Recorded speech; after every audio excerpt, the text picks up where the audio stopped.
everyone, and welcome to another Let's Play failure series of mine. This time, Legend of Grimrock. I originally didn't plan on this, but then again, a lot of my Let's Plays I don't plan on. It's the benefit of being a random Let's Play channel. It is I come up with random Let's Play ideas. So anyway, Legend of Grimrock. Basically, this is sort of like a modernized version of, well, a modernized third-person, old-schoolish RPG. If that made any sense. Basically, it's like Dungeon Master or Eye of the Beholder or stuff like that. Which a lot of people probably don't remember since those came out in the late 80s and early 90s. But anyway. So, we're not gonna start a new game. Oh no, we're gonna start a custom game. Because you see, there's enough Legend of Grimrock Let's Plays on the internet. So I decided it would be a good idea for me to do something slightly different. So we're going to be doing the Master Quest, which is basically a complete reworking of the entire original game, with tons of new puzzles, updated dungeon designs, unique story elements, and more, as many features, Grimrock on steroids, and Grimrock 1.5. Basically, it's complete rework of Legend of Grimrock, just with more stuff added to it, like features. Yes.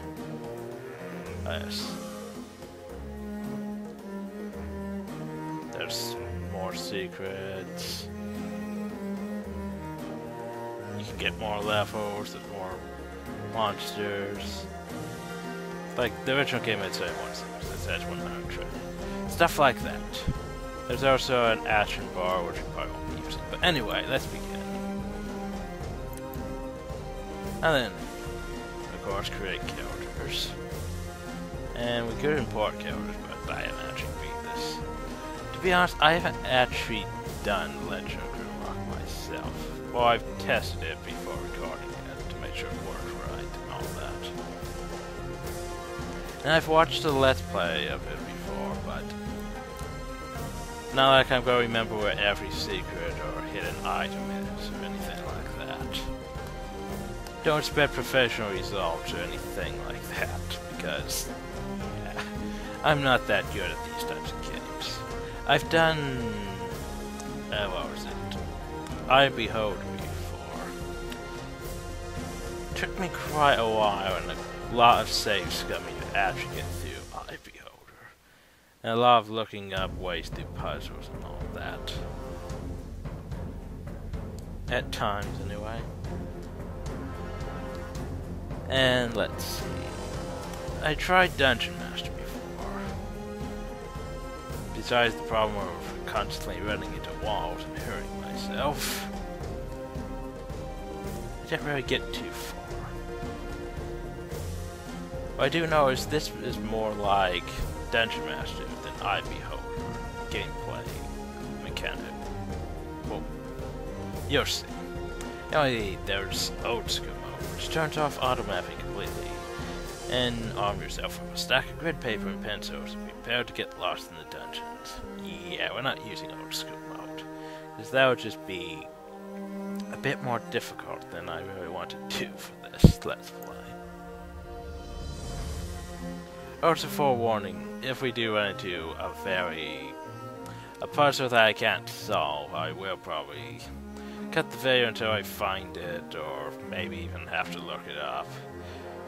Because, let's face it, you don't really want to watch me sit. Well, maybe not sit. You don't really want to watch me try to solve a puzzle for 30 minutes. That would just be silly. But anyway, great encounters. There we have humans, which are the most populous of the sentient races in the world. They are very adaptable against so in all professions. And there's the Minotaur. Minotaurs are bulky, simple, and keen to violence. They are tolerated in cities only because of their ability to do labor that demands great strength and stamina. They also have +5 strength, -4 dexterity, +4 vitality, and -3 willpower. So they're mostly suited for fighters. They also only get 1 skill point, and they consume 20% more food. And there's lizardmen. Lizardmen are social outcasts and generally mistrusted due to their capricious and deceitful nature. They are superb in task requiring stealth and dexterity. So they're more suited for being rogues. And then there's the Centaurs. Centaurs mostly keep to themselves and rarely wander into the lands of humankind. It is believed that their knowledge of the arcane is unrivaled. Strength -2, dexterity +1, vitality -2, willpower +4. So they're better suited for mages. So anyway, the first character shall be Balls, a Minotaur. Strength up to his max, and vitality up. Huzzah. Also portraits. It's like there's only one female Minotaur portrait. I guess it's female, I can't tell. However, I don't really care for the portraits. So, let's go into the custom portraits I have imported. As you can see, we have portraits from Dungeon Master and such. It's a modernized ones. So yeah, we have Gothmog, Darvermu, something like that, I can't remember his name. There's like a working. And there's his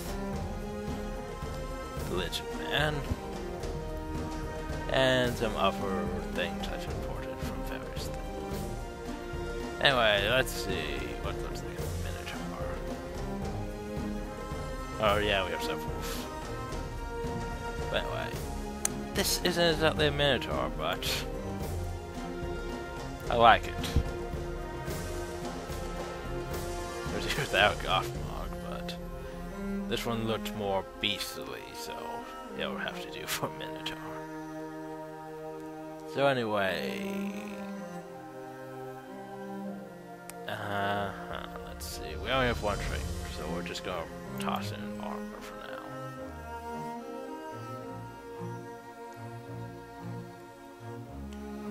Oh yes, traits. So yeah, we have aggressive, which gives +4 attack power, agile, which gives +2 dexterity, athletic, +2 strength, aura, +15, energy, cold-blooded, resist cold, evasive, +7 evasion, diamond, Dama, ancestor, +5, +25, resist fire, fist fire, attack power +6 while unarmed. Headhunter. We will be taking Headhunter. Because it's, well, for Minotaurs, attack power +3 for each skull carried. Which is useful if you can find the skulls. There's also poison resistant. Oh, and healthy, +2 vitality. And for Insectoids, they can have +5 protection. Skill +3 skill points, strong mind +2 willpower, or tough +15 health. So now then, this probably isn't the best idea, but I'm going to probably stack up on, yeah, attack power.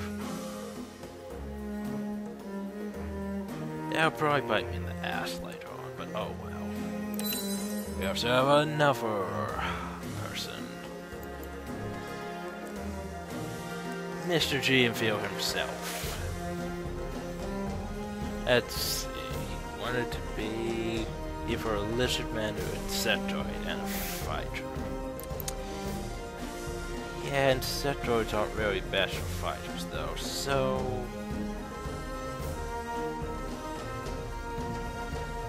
yeah, let's just go for lizardman. And we have...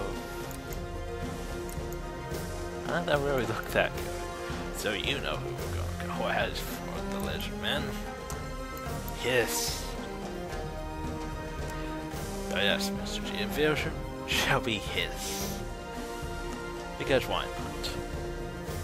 Since he's gonna be a fighter, increases strength up to as high as that goes. Increase fighting vitality up. And let's see. 3 skill points. That's enough to get armors anyway. And yes, I'm also going to put him in unarmed combat. Because why not?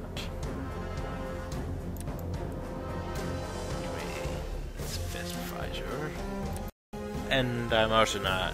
since that gives enough attack power while unarmed, I don't need to use aggressive. Instead I'm going to use athletic plus 2 strength. So yes, basically he's going to be up there with, I don't know, light armor punching the crap out of things. He shall beat the shit out of people with his fist. He shall kick people with his fist. It shall be glorious. And next we have, let's see, Hill. Ah yes, Prisuti. I kept saying Prisetti for the whole XCOM Let's Play, but it's pronounced Prisuti. So anyway, he wanted to be, well, a human and a rogue, so simple enough though. Dexterity and vitality. There's a portrait. What do I want him to look as? What looks roguey? That looks roguey.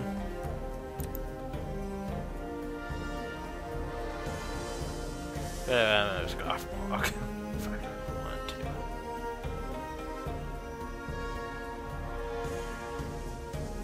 Yeah, but I think that works.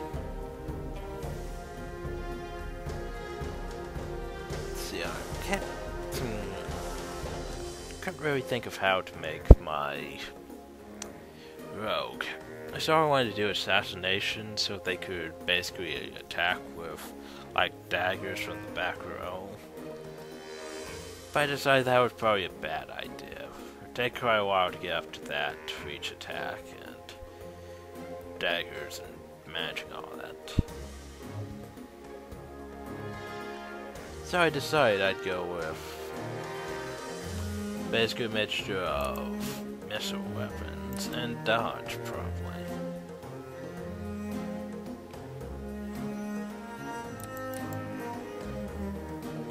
So he can basically be your guy with bow or crossbow.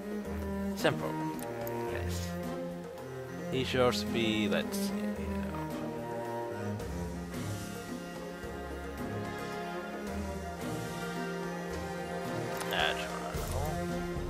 and probably aggressive. I like aggressive. And lastly, we have Derpy. Derpy wanted to be human, female, and we're putting him as a mage. Why he still wants to be female in every game is beyond me, but anyway. And not exactly magey, but anyway. Magey stats though. So, now then, for mage, I wanted to go basically a mixture of fire magic and nail magic. But first we'll start with fire magic at 2, so we get the first spell, and spellcraft at 2, so we get plus 1 power. And also, what was it? Strong mind and aura. So now, we have our team. Balls the Minotaur. Durant the Lizard Man. Rasuti, yes, the Rogue. And Derpy the Mage. So now then, hopefully I didn't spend too long at the creation screen. Anyway, Mount Grimrock. A towering spire looms above the clouds, a weathered rock that has stood tall for ages. Longer than the histories of men have been written, it is a desolate place now, only remembered when things need to be discarded and forgotten. An airship struggles to gain altitude as it floats toward the peak.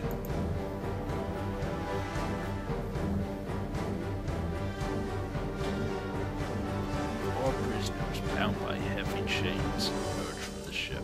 The court accuses them of terrible treasonous deeds, but the grace of the king, their crime shall be forgiven atop Mount Grimrock.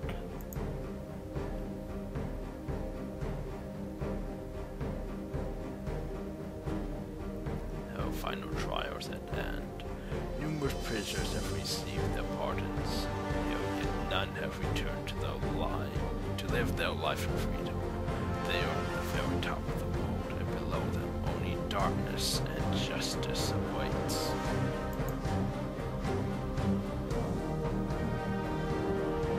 And so we just get tossed into the giant pit as they plunge down the open maw at the peak. Their crimes are absolved.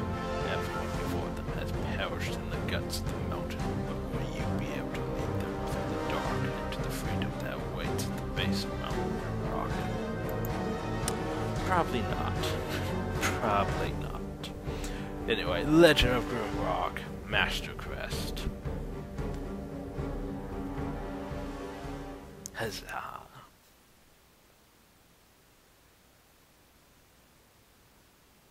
Everything's black. And then we fall and the mage almost dies. Well, that's just wonderful. So basically, yeah, that's right here. This really does not matter. I mean, I don't want to show the bloody thing.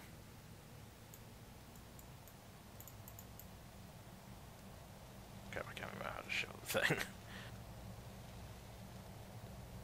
Basically, it doesn't really matter too much since I wish I could show. Okay, oh, there we go. Basically, what it does is you can select champion 1, 2, 3, 4.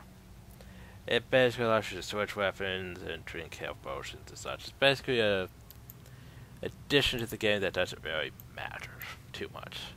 I may use it for drinking potions and such, but other than that, anyway, let's see.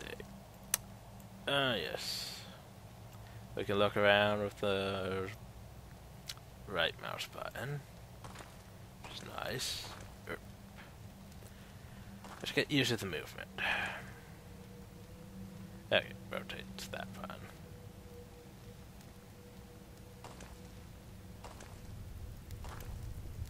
So yeah, take the torch. Use torch. Choose your fate. Perish in this cell or pick up the torch. Because yeah. But anyway, movement seems a bit slower than it should be. A lot slower than it should be. Yeah, it seems a lot slower than it should be. Then again, my frames are a bit... Why are my frames this low? Not sure why my frames are this low. It's a bit troubled.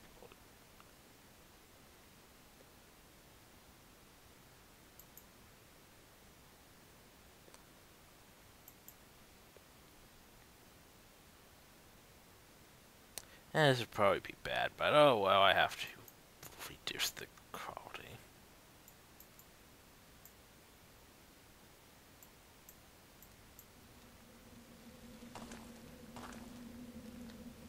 And guess what? That didn't help.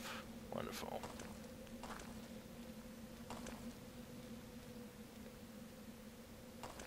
Huh.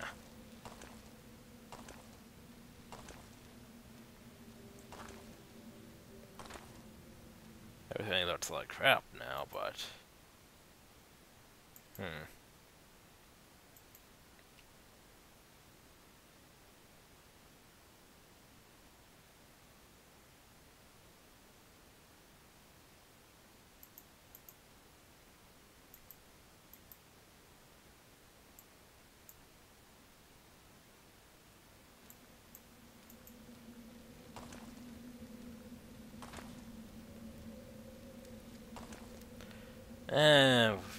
not much I could do about it, I guess. Hopefully it doesn't bite me in the ass.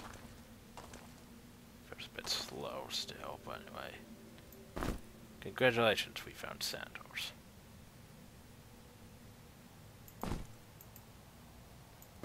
Yes, put the Sanders on. They offer 1 protection. Not really that good. Also looking on the walls for secret buttons and stuff. Got to remember to do that.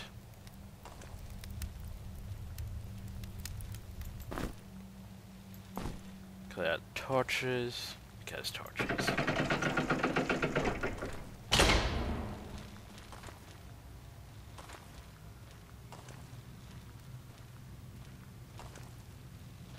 And a cave nettle. Give that to the mage.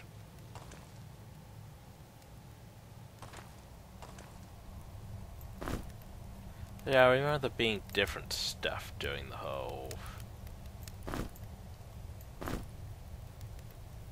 what is it?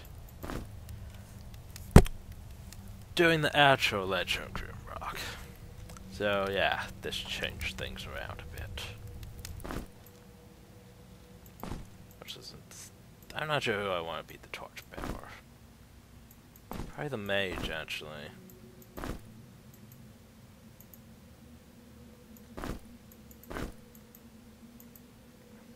Toss torch. There we go.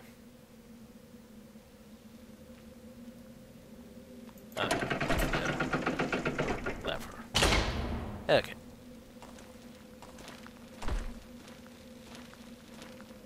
I hear things. That worries me. Seems like they're right behind this wall. Yeah, of course there's no button here, so... I mean, does it look like a button? At least I don't take damage from walking into walls.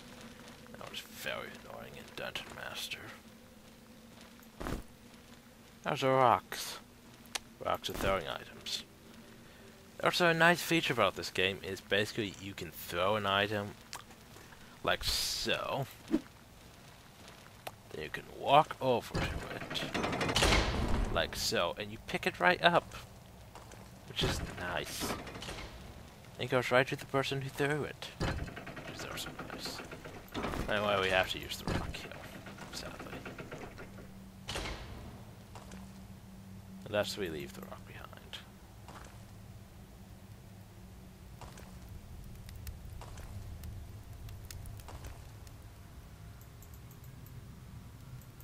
Yeah, no secret buttons here.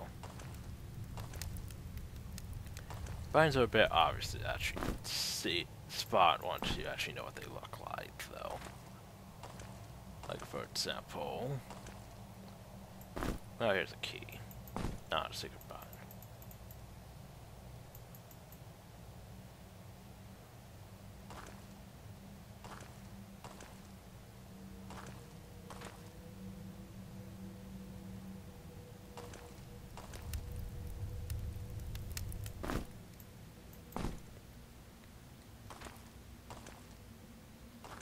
Let's see, anything over here? Nothing interesting. Okay, a rock. Pick up the rock. Take the rock. Use the key. Huzzah.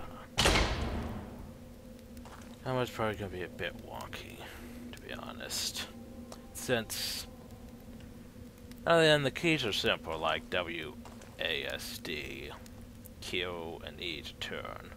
But problem though is my keyboard occasionally double clicks. Which means I could end up turning at the wrong time, and during combat that's probably gonna be bad. But anyway, loose rock. Basically, our first hint towards those secret buttons on the walls. Like so. If you look at this thing, you see this right here. It looks out of place.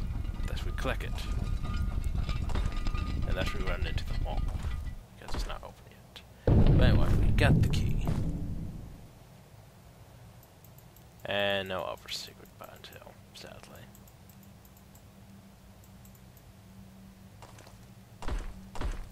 No, turn. All I know is this Let's Play is probably going to be rather slow, tedious, and full of rage and fail.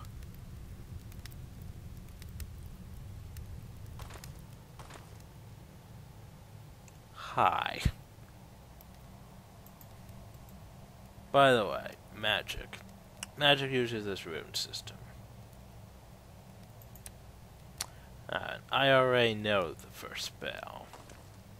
So basically, no, throw the rock. Really, let's go the spell. No. Right click. Right click. Remember that. Click.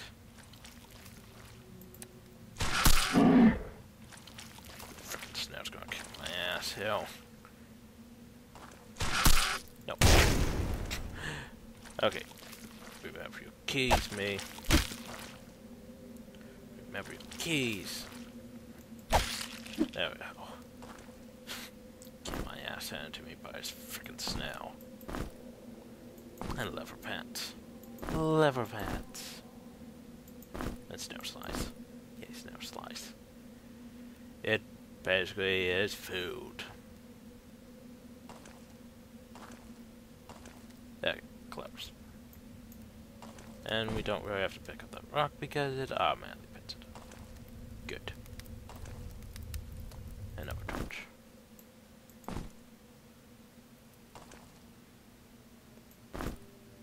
Another rock. Yay, rocks.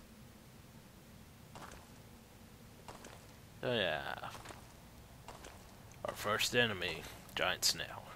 And we got our ass beat by the giant snail.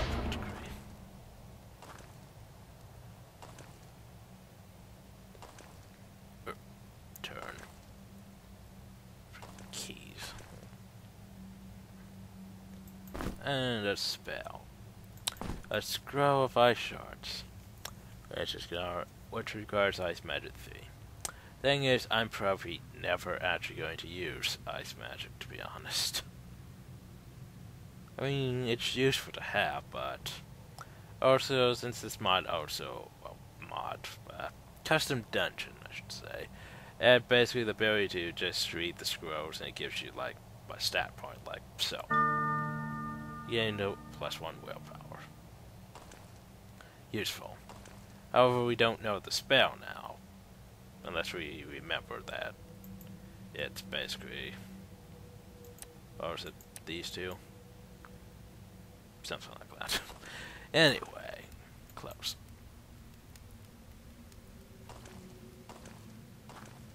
As I check the walls and run into stuff.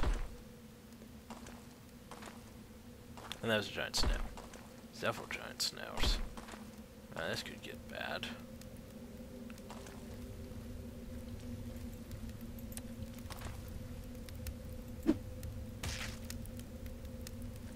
Come on.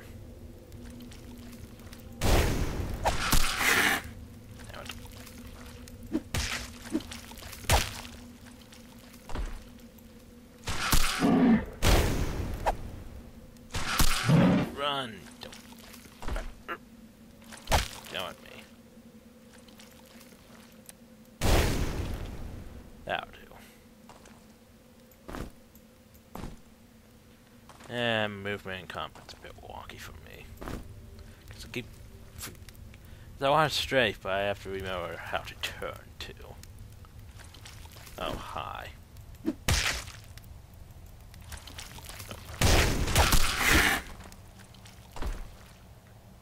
Oh. Ah. Wrong button to me.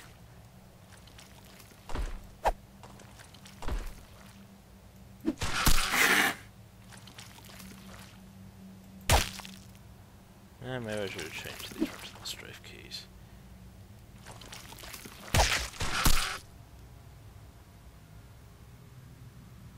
Okay, change. So what are you gonna do, Snail? Make you move.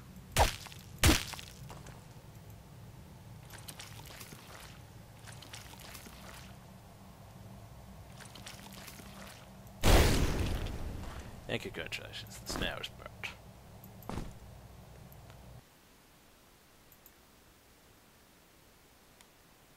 Okay, key configuration. Sorry, having difficulty now. Oh, straight left.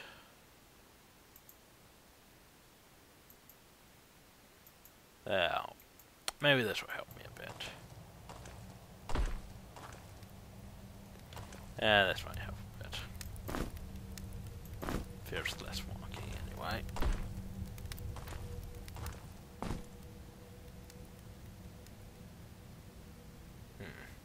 Door that we probably need to unlock somehow.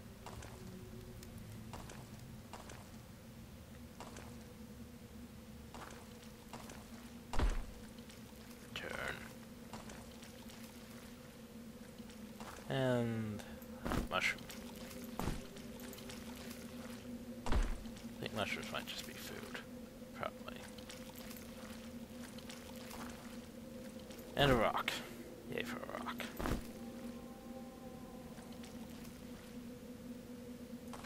Doesn't look like any secret tail. But there is. A peasant's tunic. Give that to Grant. Huzzah.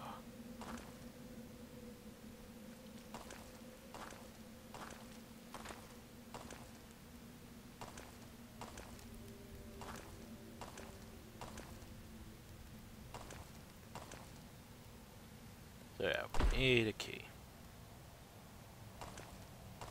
If I can remember. No. Way to go. A pit in now.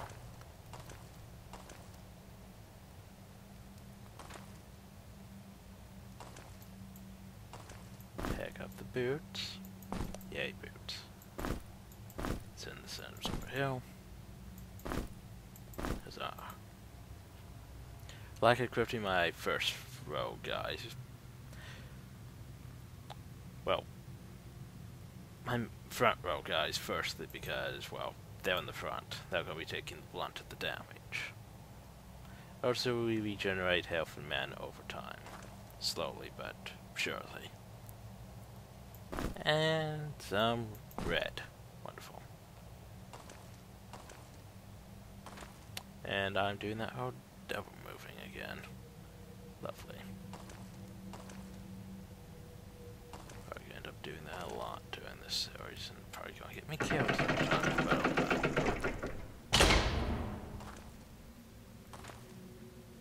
so basically, to close the pit, something needs to fly, which means don't press Q and fall off the bloody place.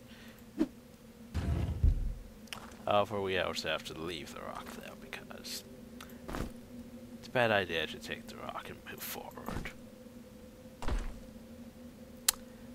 Remember the right buttons, me. You just change them after all.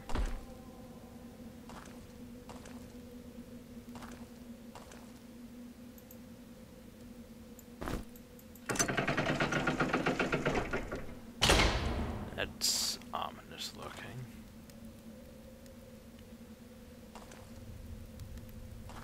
However, it's not a fireball trap. At least I don't think it's a fireball trap.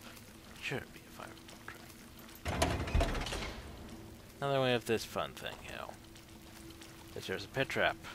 Which means... Herp.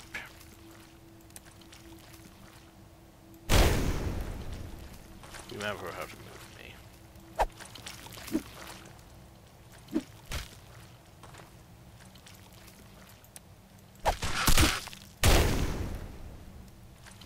Okay. There we go. Snares aren't that hard, at least.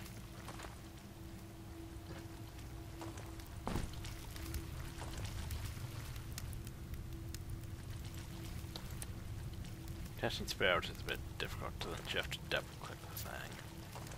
Open the spell book, select the spell, and all that. Hi. I can't reach while I'm doing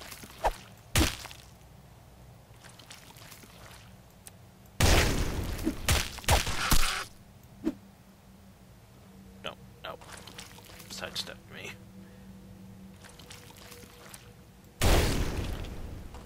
There we go. No. Okay. Stop overstepping me.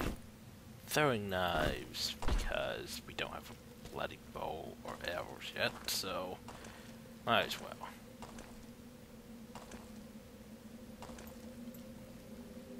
I want that rock. The rock should be very valuable for the time being. And a loincloth. Congratulations, Grant. You get to wear the loincloth. Oh yes. -1 willpower, +1 attack power. Only the most self-confident warriors can be seen on the battlefield wearing nothing but this garment. Huzzah! The loincloth.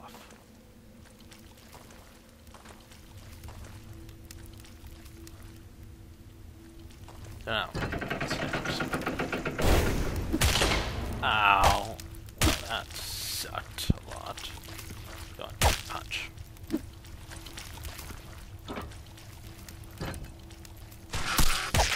Nope.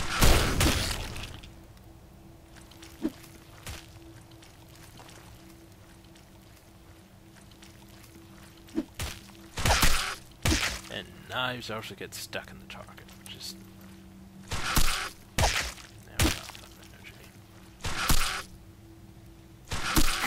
What are you doing? Don't punch.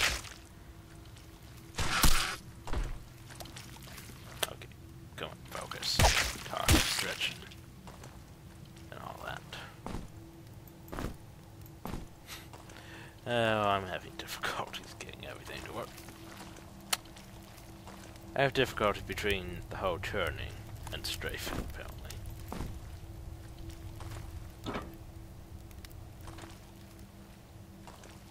Also, push button. Oop, I see you.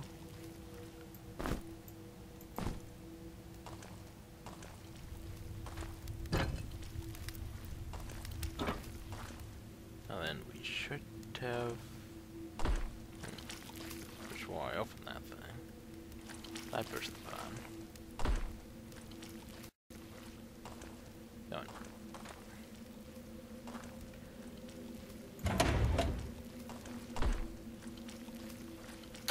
Oh, that was interesting. So, somehow Fraps just decided, you know what, we're just gonna switch your frames up to 60 now. It's like, what?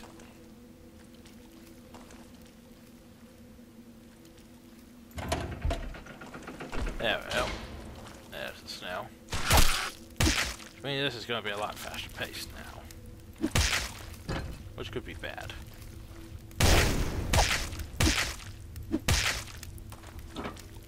Showers would be good. See, things are dying faster. But I'm still highly confused.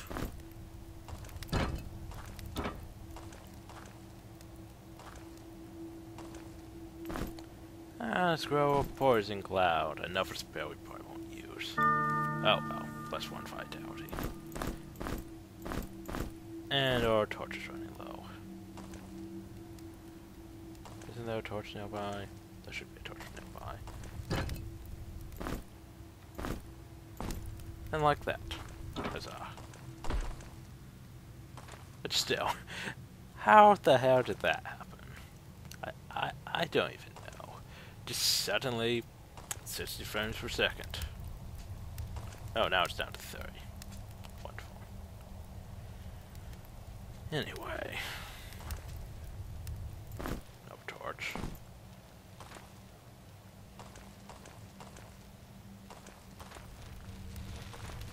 And another enemy type. Lovely.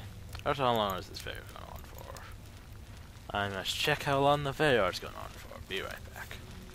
Or end the video. Hope you all enjoy. Thank you all, and have a nice day.